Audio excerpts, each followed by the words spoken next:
ఇప్పుడు కేవలం 7,999K up to 10 kgs వరకు బరువు తగ్గి అధిక బరువు నుంచి వచ్చే ప్రధాన సమస్యలను దూరం చేసుకోండి. అందం అంటే ఐశ్వర్య రాయ్ అంటే అందం. ఈ మాజీ మిస్ వరల్డ్ కి కూడా కష్టాలు తప్పలేదు. కెరియర్ లో ఫెయిల్యూర్స్ నుంచి బయటపడలేకపోతోంది. గాడ్ ఫాదర్ మణిరత్నం ఐష్ కి హిట్ ఇచ్చినా ఆఫర్స్ మాత్రం రావడం లేదు. పొన్నియిన్ సెల్వన్ 2 తర్వాత వాట్ నెక్స్ట్ అంటే ఆన్సర్ లేదు. మిస్ వరల్డ్ కిరీటం ధరించిన వెంటనే ఐశ్వర్యరాయ్ డేట్స్ కోసం చాలా మంది దర్శకులు ప్రయత్నించారు. కానీ ఆ అవకాశం ఏరి కోరి మణిరత్నంకి మాత్రమే ఇచ్చింది. ఆయన డైరెక్షన్ లో వచ్చిన ఇద్దరు మూవీతో వెండితెరకు పరిచయం అయింది.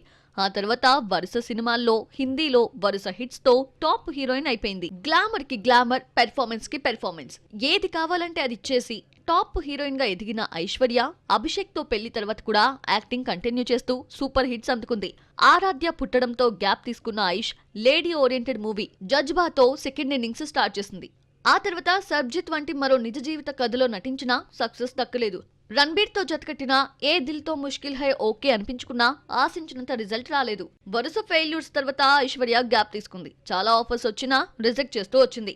గాడ్ ఫాదర్ మణిరత్నం అనగడంతో కాదనలేక పొన్నియిన్ సెల్వన్ చేసింది. PS1, PS2 తమిళంలో హిట్ అయినా ఈ టాప్ బ్యూటీని పట్టించుకున్న వాళ్లే లేరు. ఐశ్వర్యకు ఆఫర్స్ రాకపోవడానికి ఓవర్ వెయిట్ ప్రధాన అడ్డంకిగా మారింది.